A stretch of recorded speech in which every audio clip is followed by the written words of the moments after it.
Shri Krishna Chaitanya Prabhu Nityananda Shri Advaita Gadadhar Shivasadi Gaur Bhakta Vrinda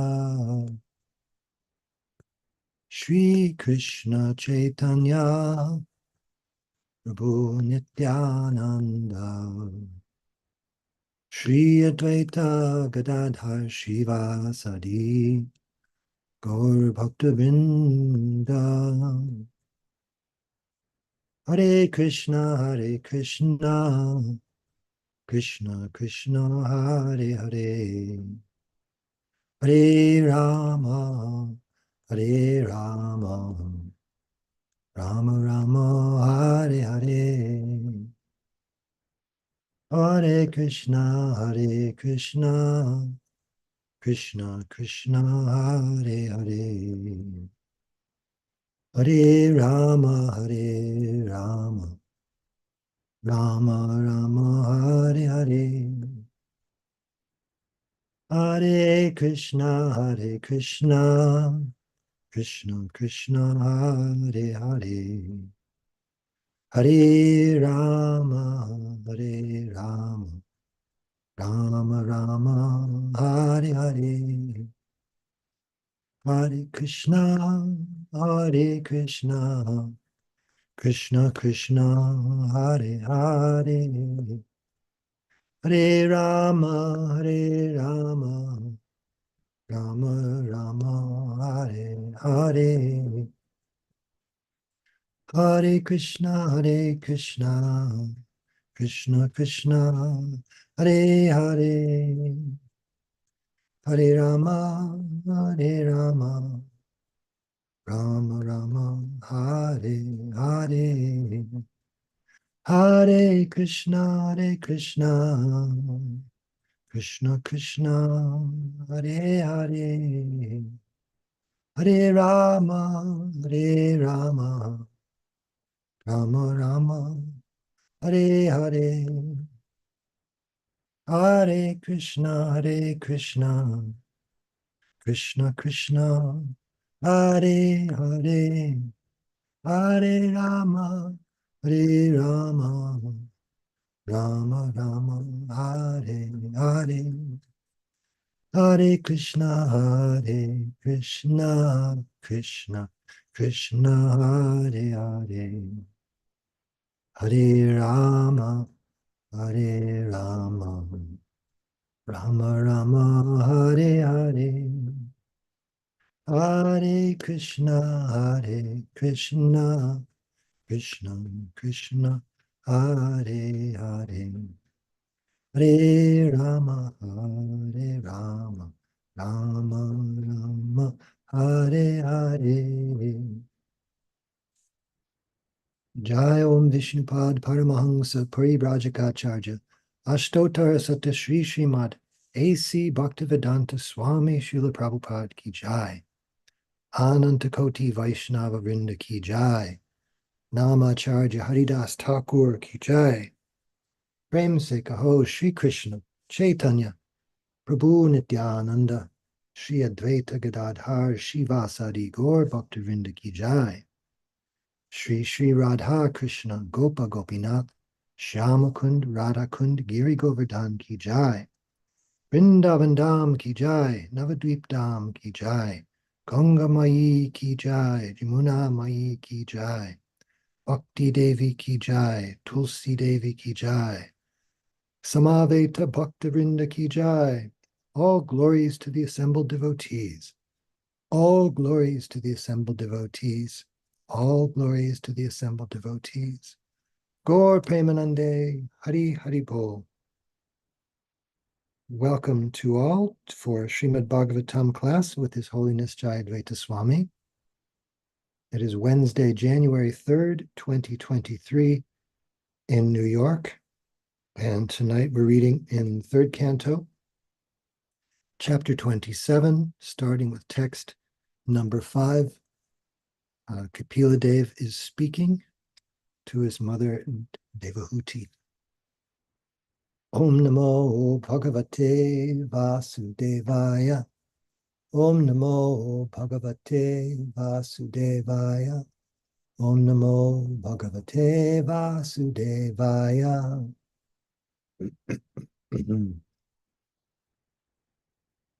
Atta eva shanaischittam prasaktam asatang pati bhakti yogena tivrena viraktya cha nayed vasham. It is the duty of every conditioned soul to engage his polluted consciousness, which is now attached to material enjoyment, in very serious devotional service with detachment. Thus, his mind and consciousness will be under full control. Srila Prabhupada's purport. The process of liberation is very nicely explained in this verse.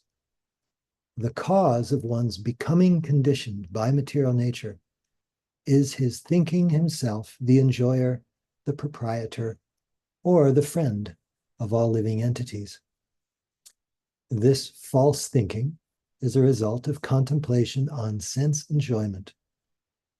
When one thinks that he is the best friend to his countrymen, to society, or to humanity, and he engages in various nationalistic, philanthropic, and altruistic activities, all that is just so much concentration on sense gratification. The so-called national leader or humanist does not serve everyone. He serves his senses only. That is a fact. But the conditioned soul cannot understand this because he is bewildered by the spell of material nature. It is therefore recommended in this verse that one engage very seriously in the devotional service of the Lord.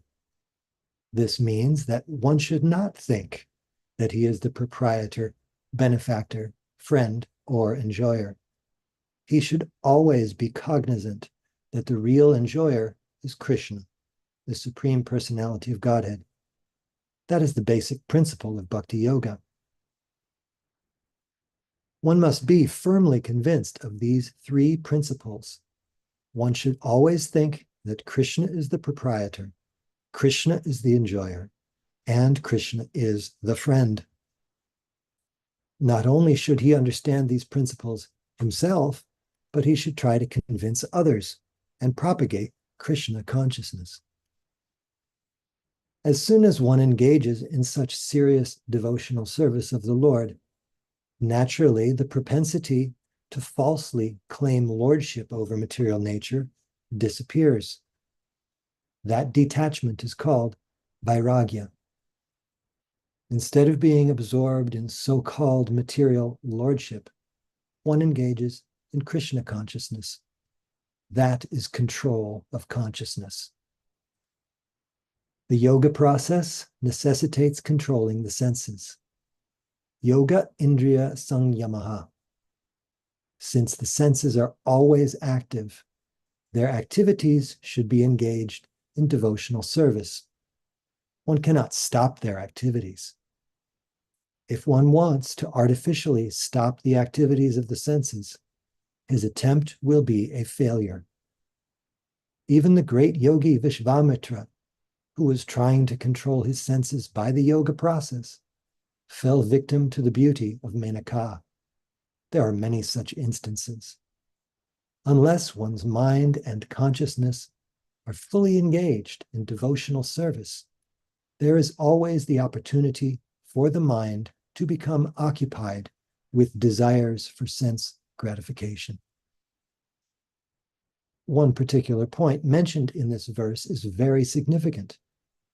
It is said here, prasaktam asatang pati. The mind is always attracted by asat, the temporary material existence. Because we have been associated with material nature since time immemorial, we have become accustomed to our attachment to this temporary material nature. The mind has to be fixed at the eternal lotus feet of the Supreme Lord. Savai Mana Krishna Padara Vindayo. One has to fix the mind at the lotus feet of Krishna. Then everything will be very nice. Thus, the seriousness of bhakti yoga is stressed in this verse.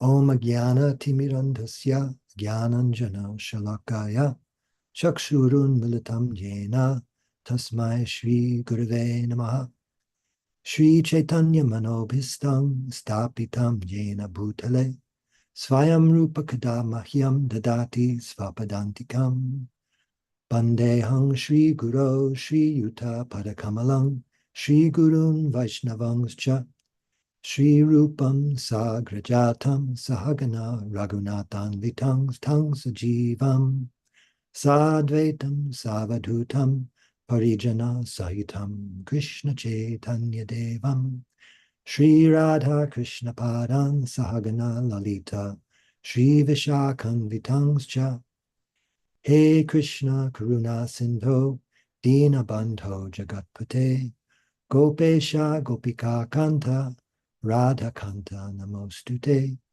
Tapta Kanchana Gaurangi Radhe Vrindavaneshwari Vishabhanu Sute Devi Pranamami Hari Priye Vanchakalpatarubhyascha Kripa Sindhubhya Evacha Patitanang Pavanebhyo Vaishnavebhyo Namo Namaha Shri Krishna Chaitanya Prabhu Nityananda Shri Advaita Gadadhara Shivasari Gaur Bhaktivinda Hare Krishna Krishna Krishna Hare Hare Hare Rama Rama Rama Hare Hare.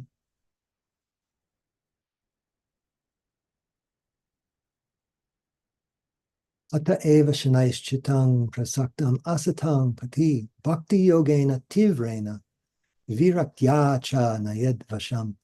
It is the duty of every conditioned soul to engage his polluted consciousness, which is now attached to material enjoyment, in very serious devotional service with detachment. Thus his mind and consciousness will be under full control. Interesting to me that he says his mind and consciousness, as if drawing a distinction between the mind and the consciousness. Savai Mana Krishna Padara Vindayo. Prabhupada is quoting the same verse. Of course, he quotes it a lot, but I was just reading the 6th chapter of Bhagavad Gita, where the discussion is going on about how difficult it is to control the mind. It's like the blowing wind. Good luck trying to control that. Prabhupada says that the easiest way to control the mind, as suggested by Lord Chaitanya, is chanting Hare Krishna, the great mantra for deliverance in all humility. The method prescribed is Savai Mana Krishna Padara Vindayo. One must engage one's mind fully in Krishna. Only then will there remain no other engagements to agitate the mind. Krishna consciousness is not a part-time job. It's not a hobby. It's a completely absorbing way of life.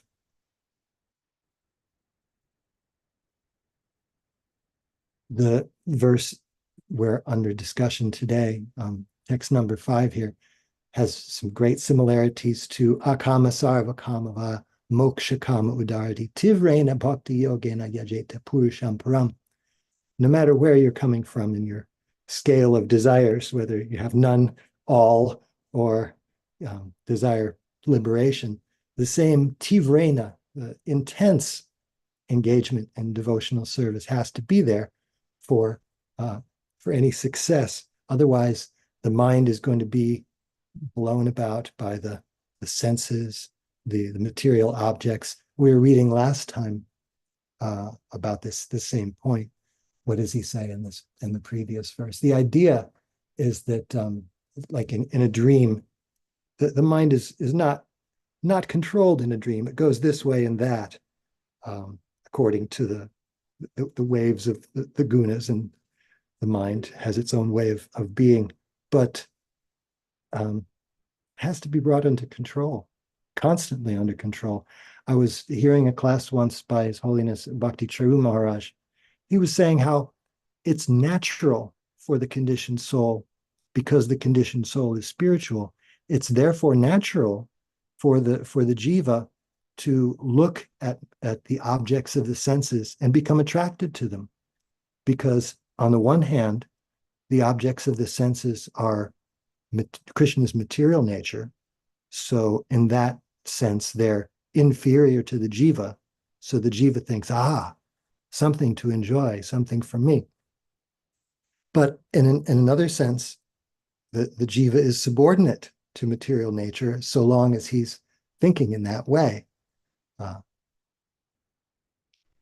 And the way to extract yourself from that path, dhyato vishayan pung sang sangasteshu pajayate, that as soon as you reach out with your senses and think, I can become the enjoyer, you're led down this trail that leads to your bewilderment, and it happens in an instant. It's an instantaneous reaction that you get to the point where you just forget yourself, you forget who you are, and you think, I'm the enjoyer, until the enjoyment runs out or is proven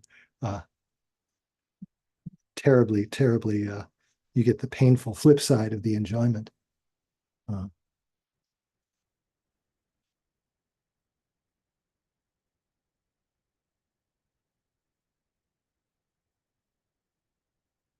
And again, in this purport, Prabhupada stresses on how the idea that one can become everyone's friend is just sense gratification. He says it straight up. He says that is a fact. The so-called national leader or humanist does not serve everyone. He serves his senses only. That is a fact. But the conditioned soul cannot understand this because he's bewildered by the spell of material nature. So even if your aim seems very noble to you, that you can become the friend, the protector, the deliverer, the philanthropist, the humanist, whatever it may be, whatever ist, because these things are born of your own mind, A, it won't work, and B, it'll come back on you. You won't be able to do it. Even yogis who are, Prabhupada gives that example here, that even if you're engaged in intense yoga practice, if it's not engaged in the practice of bhakti yoga, Srila Vishwanath makes a comment like this in his purport to this verse, then there's every chance of the mind going astray. The word vairagya is used here, Prabhupada, in the purport, and most commonly, if you see the word vairagya outside of our bhakti literature defined, it doesn't go any farther than withdrawing the senses from the sense objects. It doesn't say anything about engaging the senses in Krishna's service. That's just not understood, and therefore it doesn't work. But he says it's very encouraging. As soon as one engages in such serious devotional service of the Lord, naturally the propensity to falsely claim lordship over material nature disappears. And that material, we spoke about this last class, the sense of lording it over material nature. Prabhupada is his translation of engaging the senses in the sense objects. He translates that as lording it over. So that's the beginning of that whole lording it over process. You see the material objects, you think, I'm the enjoyer, and then you're in big trouble. Instead of being absorbed in so-called material lordship, one engages in Krishna consciousness. That is control of consciousness. One cannot stop the activities of the senses. It makes me always think when I hear Prabhupada speaking in this way, how he he strove very strongly to engage his disciples in full-time bhakti yoga. He gave his disciples a very full program of devotional service starting at 4 a.m. with Mangal Arati and puja and deity worship and Tulsi puja and Sankirtan and cooking for the deity and dressing the deity and preaching and so many things. Full program, no gaps, because unless one's mind and consciousness are fully engaged in devotional service, there is always the opportunity for the mind to become occupied with desires for sense gratification. Yes, it becomes like to use the word karmi in the proper sense of the term, someone who works very hard with expectation of sense enjoyment. A person works very hard between the hours of 8 and 5, let's say, in the common workplace time slot. And then as soon as 5 o'clock, it's me time. It's time for me. So this sort of boga and tyaga is not what we're being called to do in bhakti yoga. Let me just read what Srila Vishwanath has to say about this.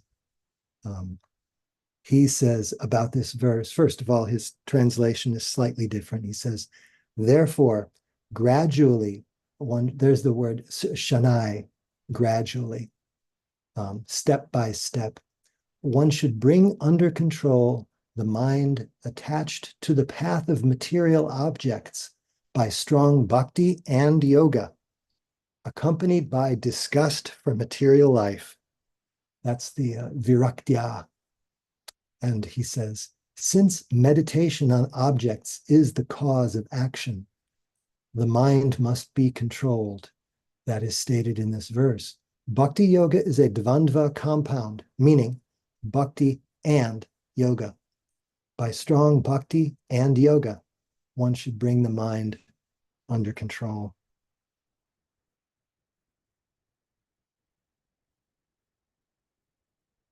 So I wanted to see if Maharaj has any comments on this or if someone else has. Okay, thank you for explaining the verse very nicely. A few points. Ateva, therefore, the verse begins. The references, the previous verses, that we're spiritual by nature, but we've identified ourselves with material energy and become implicated. So, Ateva, therefore, Shanai Chittam. Shanai means gradually. It's a process. It's not that overnight everything happens. But Shanai Nischalati Manaschanchala Astiram Tatastatoniam Yaitada Manieva Vashamnaye. In the 6th chapter, gradually one should fix the mind on the Supreme Personality of Godhead and not allow it to go elsewhere. Shanai and Prasakta Masatam Pati. Prasakta, not only attached, but super attached. Prasakta. Prasaktam kama pogeshu patanti nanageshu. So one is intensely attached. And there's a place in the purport where Prabhupada says essentially by habit, by contamination since time immemorial, this attachment is there. Asatam pati, to the path that has nothing substantial on it, unreal, asat.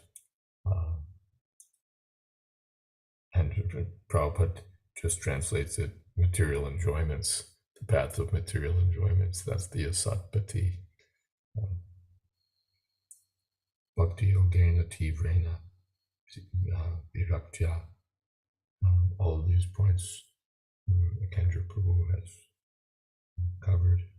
And again, it's striking to see how Srila Prabhupada gives so not only little credit to the altruists and humanists, no credit and in fact debit, that they're just sense enjoyers, they're fools and rascals and so on. These are the most honored people in human society, the great national heroes, the great altruists and philanthropists. And Prabhupada says they're all sense enjoyers because they're pretending to be the friend of others. And they're not pointing people toward the real friend, Krishna.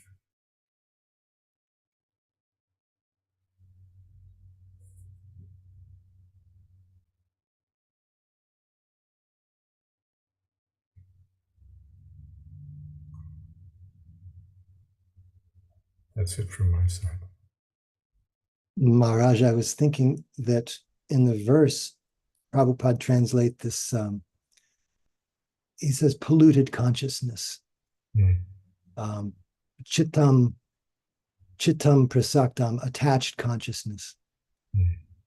And it seems that part of our job in presenting Krishna consciousness to people in general is that to convince people that, yes, their consciousness is polluted somehow or other, because when you're so attached, you just can't see it.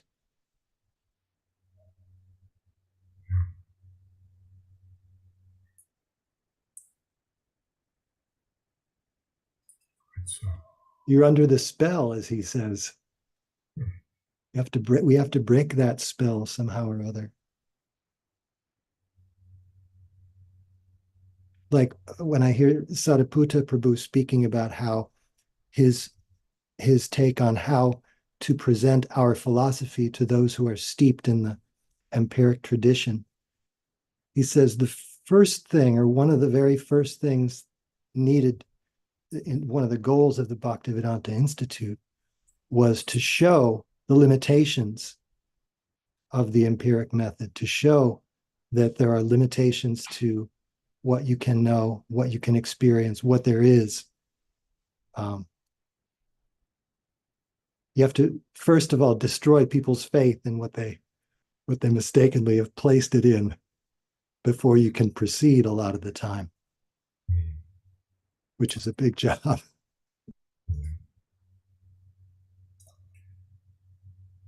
Another thought is that when people, I don't really need a religion. My religion is to be a good person. You hear that a lot. You just have to be a good person. And Prabhupada's, what nonsense good person are you? You're a bad person because you're pretending to be something that you're not. You're pretending to be the friend, or the controller, or the enjoyer, or all three. Good person. Asatampati, you're on the path of falsity. How good. We have some hands there. Yes, Saraswati Mata had her hand up first, so please go ahead. Koti Koti pranams to all. And just this line where they say, unless one's mind and consciousness is fully engaged in devotional service, there's always the opportunity for the mind to become occupied with desires for sense gratification. And of course, they've given also the example of Vishwamitra. And then automatically we think of Haridas Thakur, how because he was a pure devotee, completely immersed in chanting, he was able to repel any such distractions or diversions or anything that could bring him down. And interestingly, they started the Ramayana on TV on one of the Indian channels, and right now they were showing how Ravana, and of course you think of Hiranyakashipu, these great demons, that they were able to control their mind and senses to such a phenomenal degree, although we know it was purely for material desires, and yet you still have to admire their ability to do that for thousands and thousands of years, that they could control their mind and their senses. They had a goal. It was a material desire, material goal, but yet they were able to still do that. Whereas we find that it's so difficult to control the mind unless it is engaged in devotional service. And I was in the mall today, and there was a Sardar Singh, and he had very loud the Guru Granth verses going while he was pushing his cart. Very loud volume he had. So afterwards, I just sort of started talking to him why he, some people were clearly annoyed that he had this Guru Granth verses going on so loudly, and couldn't he get AirPods or something, But then I started talking to him, and he said, well, here's an elderly gentleman. He said, oh no, wherever I go, I have to have my mind. I have to fix forcibly my mind. Even if you're going shopping, pushing a cart, looking at this or that. He said, I could drop down dead right now, and my mind could be thinking about, which coconut I should be getting.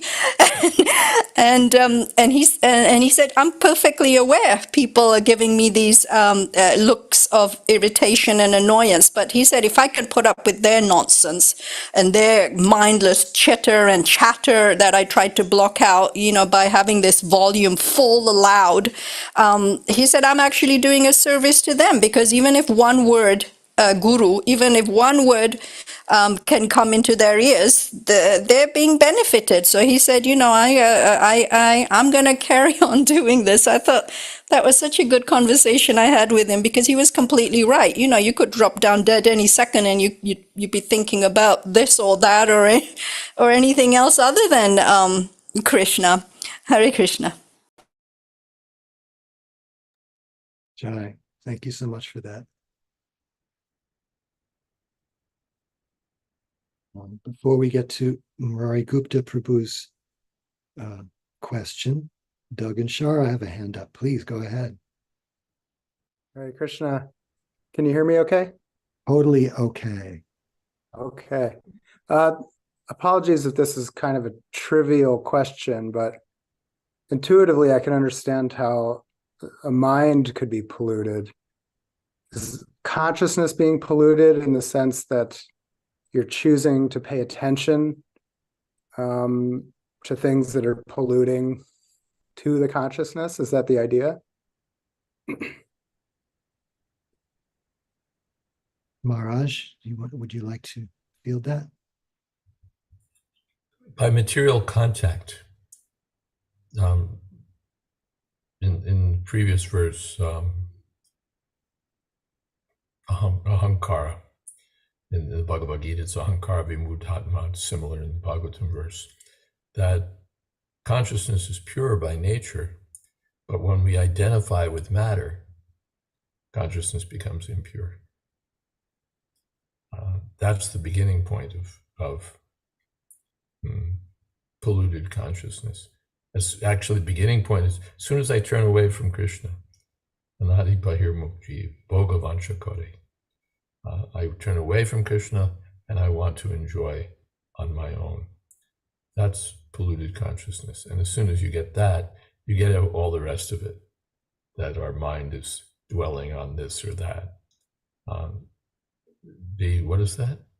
In the original Hare Krishna talk, our consciousness is now polluted by material atmosphere. So that pollution means to identify with matter, and therefore to be surrounded by matter and encased in matter. That's, yeah. Thank you. Mm-hmm. Just trying to underline what you were saying, Maharaj, I was just reading 6th chapter of Bhagavad Gita, where the analogy is given of the mind being the reins on a chariot, and all the horses are the senses. And so the driver is, well, essentially the soul, or the soul is the passenger. But the real question is, what's your destination? What direction are you going? Are you going towards sense gratification? If so, then your mind is the instrument by which your consciousness gets more and more pollution.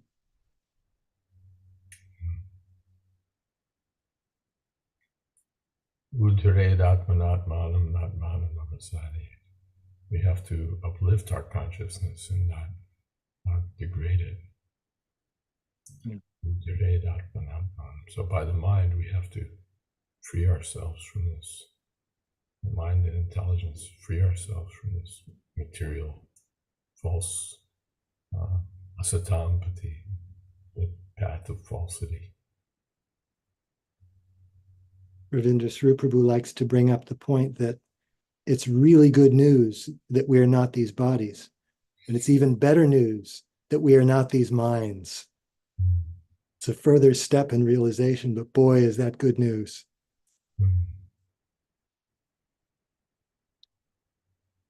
Murari Gupta Prabhu says, Hare Krishna, Prabhupada has at times said that in one moment a person can become Krishna conscious, but generally it's described as a gradual process.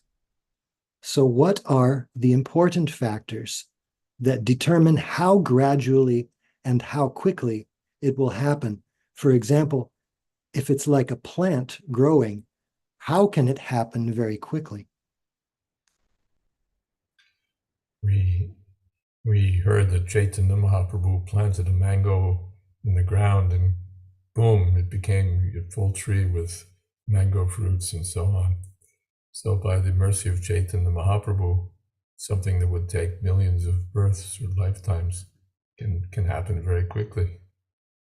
By the mercy of Chaitanya Mahaprabhu, by the mercy of his devotees, the slow process can become a rapid process. Also, one's previous credit of devotional service. Someone's going slowly, he just doesn't have the same assets of past service. And someone's going quickly on the strength of the devotional service he's already rendered. So that comes into play also. One's past credit, the mercy of devotees, and one's own determination.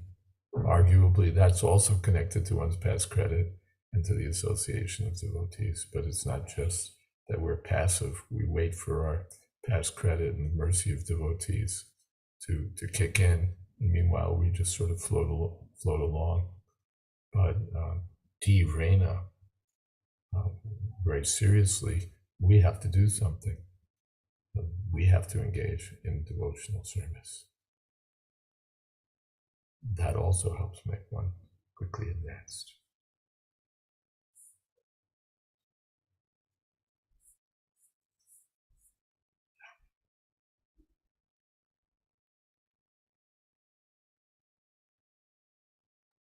Sorry, I wasn't unmuted there.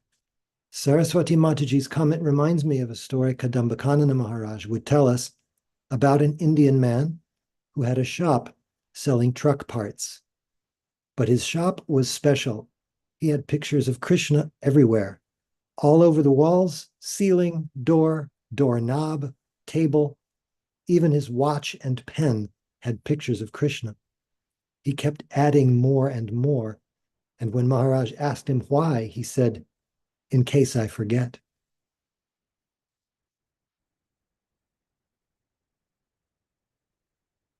Thank you so much for that. And Devi's child asks, if we let Krishna be the driver like Arjuna, do we have to worry about where we are going?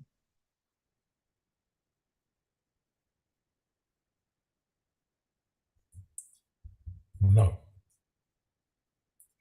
If we surrender to Krishna and surrender to Krishna's representative, then we don't have to worry about where we're going. We have to follow them. They're going to the right destination, or they're taking us to the right destination. So we just have to surrender and follow. Then no worry. Mashucha. Mashucha means don't worry.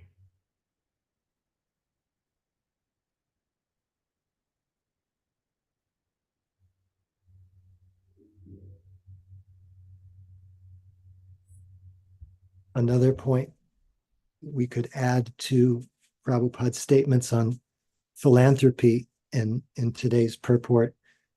He's speaking in the 6th chapter about the same point. He says, because one in Krishna consciousness is happy, He tries to distribute the knowledge of Krishna everywhere, since the perfect yogi tries to broadcast the importance of becoming Krishna conscious.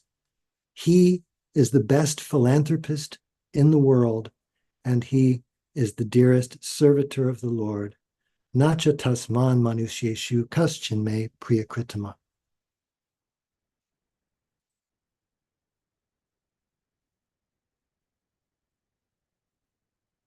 So if there are no more comments or questions on text 5, we can move on to text 6. And in case someone is very keen to read text number 6, you can pipe up right now, or I'll go down the list and see if someone is willing to be volunteered. I was going to ask whether Madhupati Prabhu is in a space where he's able to read. If so, that would be nice. Okay. Thank you, Prabhu. I'll read. Just excuse me if I have some cough.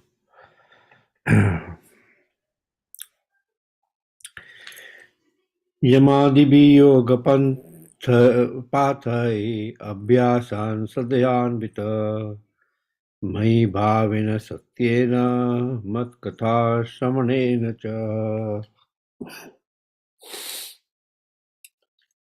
Translation. One has to become faithful by practicing the controlling process of the yoga system, and one must elevate himself to the platform of unalloyed devotional service by chanting and hearing about me.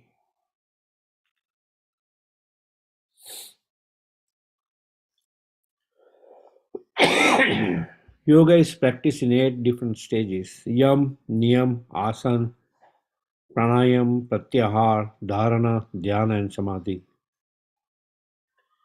Yama and niyama mean practicing the controlling process by following strict regulations. And asana refers to the sitting postures. This helps raise one to the standard of faithfulness in devotional service.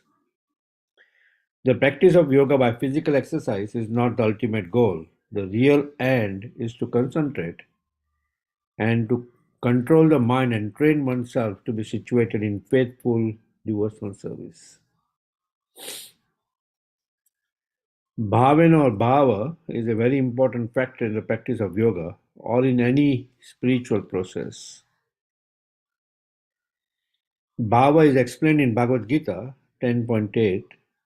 Buddha bhava samanvitaha. One should be absorbed in the thought of love of Krishna.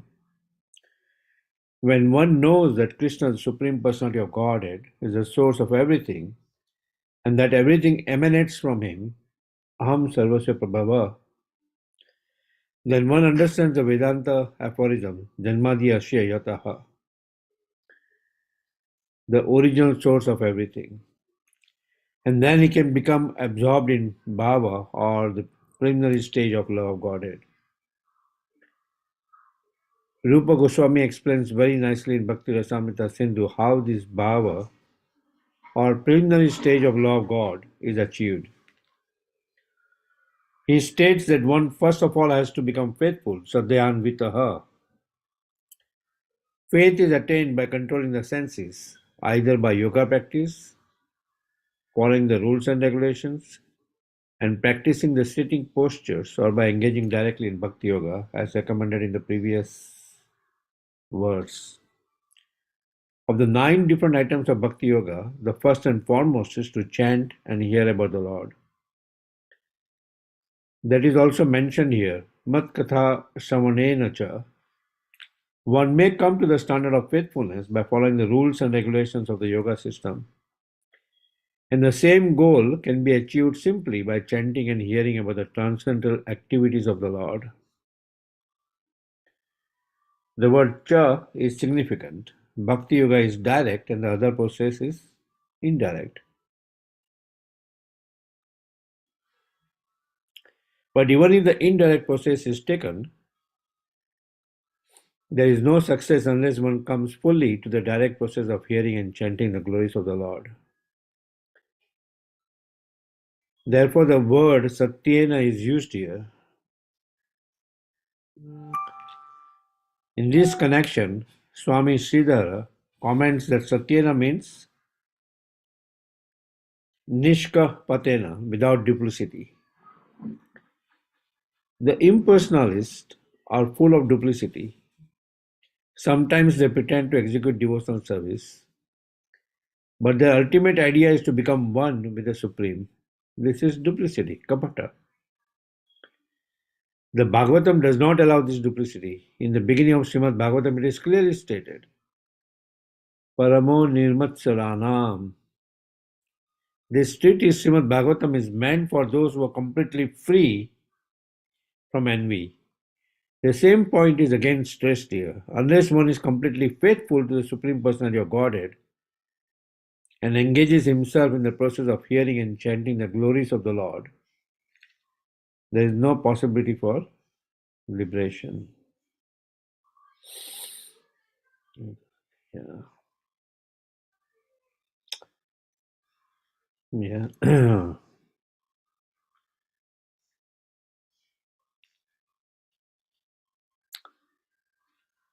So, performing unalloyed devotional service by chanting and hearing about the Supreme Lord is stressed here. There is different process. The Ashtanga Yoga process, Yam, Niyam, Asana, Pranayam,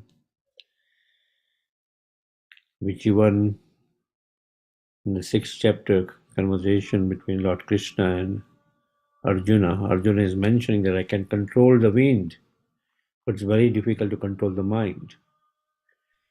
So even 5,000 years back, it was mentioned, felt that it was very arduous to perform Ashtanga Yoga process. So the Bhakti Yoga process, right, is direct process of engaging our senses in hearing and chanting the glories of the Supreme Lord. I think in Sarvabhauma Bhattacharya or something mentioned Vairagya Vidya Nija Bhakti Yoga. When one performs Bhakti Yoga, Vairagya, renunciation automatically comes. One does not need to separately endeavor for renunciation. No. Bhakti Yoga automatically brings detachment from material sense gratification. Bhukti and Mukti are the doorkeepers for one who is practicing Bhakti Yoga. Because a Bhakti Yogi neither desires sense gratification nor desire liberation. So, Buddha Bhava Samanvita, one should be absorbed in the thought of love Krishna. Right? So everything emanates from Krishna, Aham Sarvasya Prabhava. Right? Everything emanates from Krishna. So when one focuses on just performing the devotional service, then his mind will be completely fixed. Otherwise, it will be like unbridled, going here and there, wandering around. And as in the 6th chapter of Bhagavad Gita, again it mentions Abhyas Yogena Kaunteya. Lord Krishna mentions that by regular practice of devotional service, one would be able to control the mind and engage in pure devotional service. Yeah.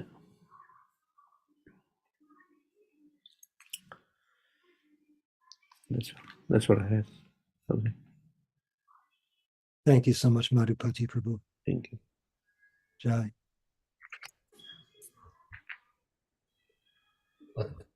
I'm interested in the contrast between Satyena and asatampati in the previous verse. In the previous verse, the asatpat, the false path, the path of that which has no reality. And here,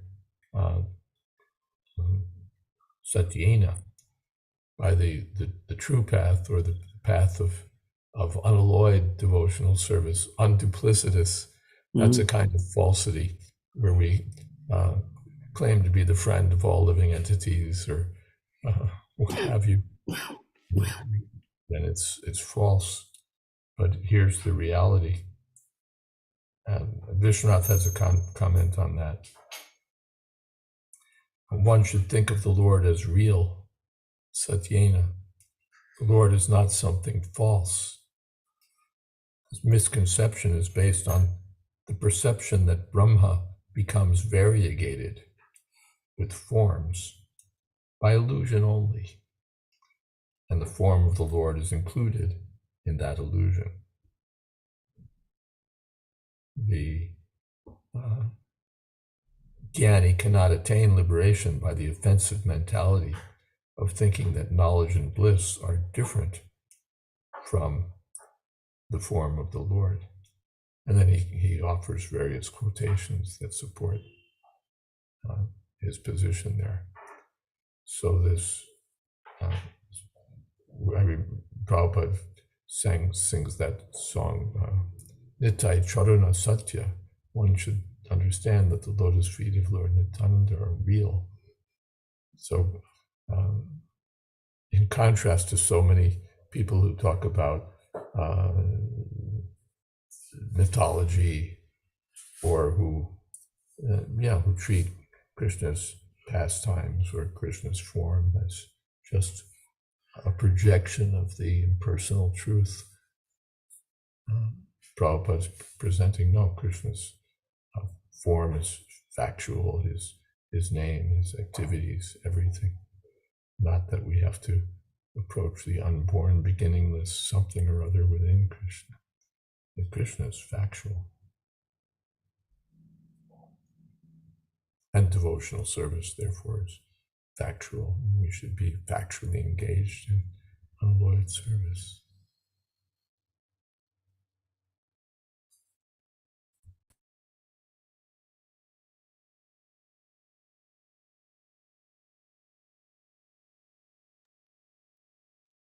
We have a question from Saraswati Mata. How can kapata, duplicity, infect a devotee and stall their spiritual progress?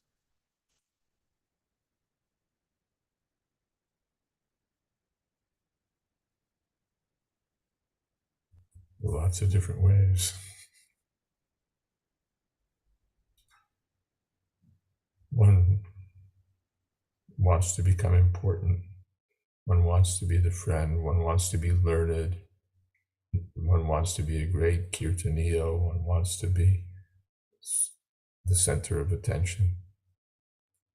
So it's a kind of duplicity. I'm pretending to be sold out to Krishna, but I'm peddling my own agenda.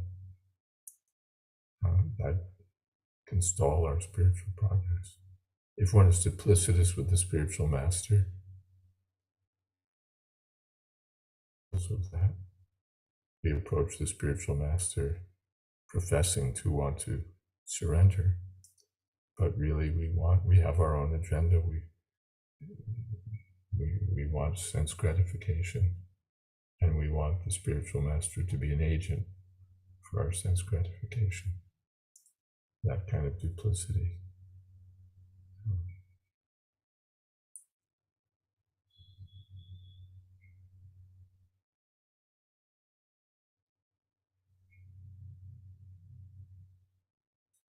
Envy.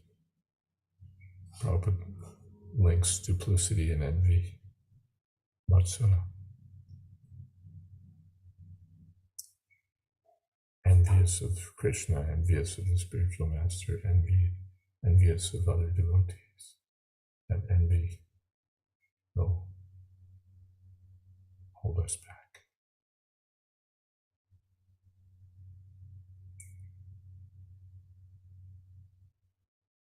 we should become non-envious.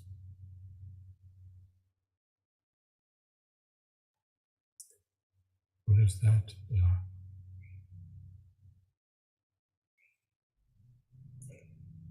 Straightforwardness. There's in the Bhagavad Gita, simplicity. What's the word that's used? Arjavam?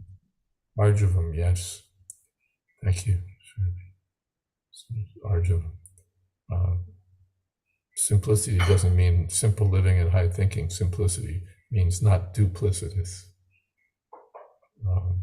Simplicity means straightforwardness. You should be straightforward.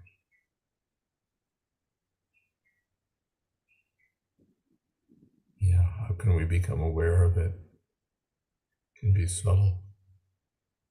Well, if our ears are open, we may be informed by others that we're being duplicitous.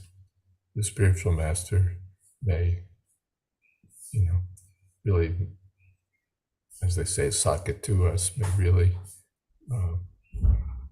make it clear to us what kind of duplicity we're in. And Prabhupada is doing that in the purport, thinking you're the friend of all living entities. Get off it.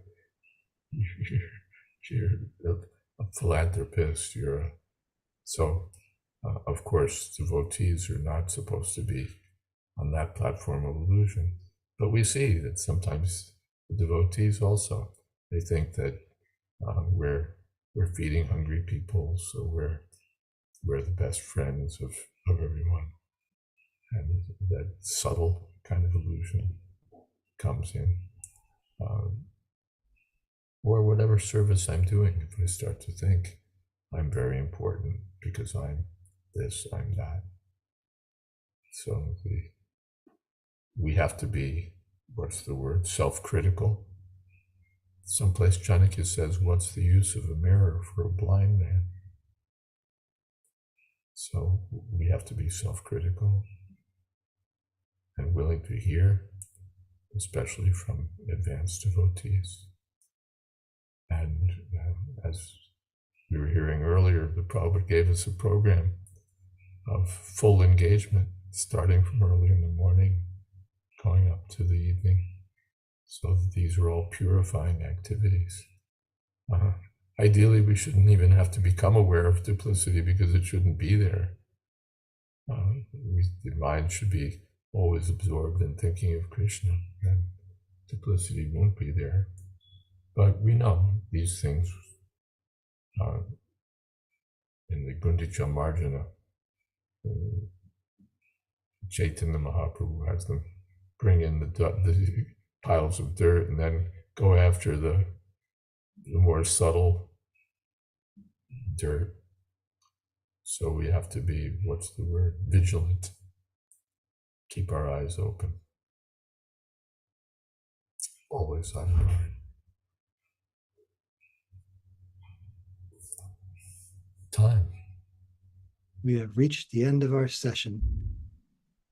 Krishna Kanteya Prabhu, are you available to lead Kirtan today?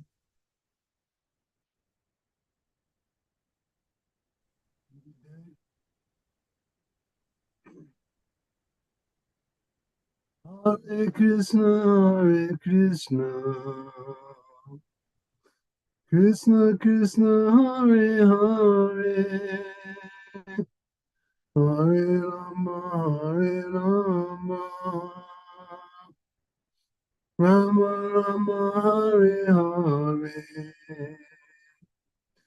Hare Krishna, Krishna Krishna, Hare Hare, Hare Rama, Rama Rama, Hare Hare. Hare Krishna, Krishna Krishna, Hare Hare, Hare Rama, Rama Rama, Hare Hare. Hare Krishna, Krishna Krishna, Hare Hare, Hare Rama, Rama Rama, Hare Hare, Hare Krishna, Krishna Krishna, Hare Hare, Hare Rama, Rama Rama, Hare Hare, Hare Krishna, Krishna Krishna, Hare Hare, Hare Rama, Rama Rama, Hare Hare, Hare Krishna, Krishna Krishna, Hare Hare, Hare Rama, Rama Rama, Hare Hare, Hare Krishna, Krishna Krishna, Hare Hare, Hare Rama, Rama Rama, Hare Hare, Hare Krishna,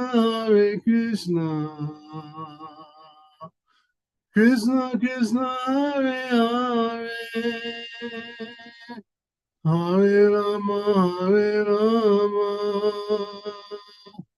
Hare Hare, Hare Rama, Rama Rama, Hare Hare, Hare Krishna, Krishna Krishna, Hare Hare, Hare Rama, Rama Rama, Hare Hare, Hare Krishna, Krishna Krishna, Hare Hare, Hare Rama, Rama Rama, Hare Hare. Jai Om Vishnupad Brahmsa Bhairaj Jakacharya Stuta Sata Shri Srimad His Divine Grace A.C. Bhaktivedanta Swami Srila Prabhupada Ki Jai. Jai Om Vishnupad Brahmsa Bhairaj Jakacharya Astotara Sata Shri Srimad His Divine Grace Bhaktivedanta Saraswati Goswami Srila Prabhupada Ki Jai. Ananta Koti Vaishnava Vrinda Ki Jai. Namacharya Srila Haridas Thakur Ki Jai. ISKCON founder, savior of the world, Srila Prabhupada Ki Jai. Prem Se Kaho Sri Krishna Chaitanya Prabhu Nityananda Sri Advaita Gadadhar Shivasari Gaura Bhaktivinoda Ki Jai. Sri Radha Krishna Gopal Gopinath Shamakun Radhakun Giri Govardhan Ki Jai. Sri Vrindavan Dham Ki Jai. Sri Mathura Dham Ki Jai. Navadvip Dham Ki Jai. Jagannath Puri Dham Ki Jai. Ganga Mai Ki Jai. Yamuna Mai Ki Jai. Tulsi Devi Ki Jai. Bhakti Devi Ki Jai. Harinam Sankirtan Ki Jai. Riha Madanga Ki Jai. Samaveda Bhaktivinoda Ki Jai. All glories to the assembled devotees. All glories to the assembled devotees. All glories to the assembled devotees. Jai Sri Guru and Garanga. Jai Guru Dev Maharaj Ki Jai. All right, Krishna. Thank you so much, Krishna Kante Prabhu. And thank you to everyone for being here, especially Maharaj. Thank you for joining us and making it all worthwhile. I don't make it all worthwhile. Bhagavatam is worthwhile on its own, and when the devotees gather for Bhagavad Gita, then it's all worthwhile. Thank you so much again, Prabhu. Srimad Bhagavatam Ki Jai. Srila Prabhupada Ki Jai. Jayadvaita Maharaj Ki Jai. Samaveta Bhaktivinoda Ki Jai. Gaur Premanande. Thank you, Maharaj. Thank you, Maharaj. Thank you, Kendra. Thank you. Thank you, Jai, Chaitanya. Jai, Jai.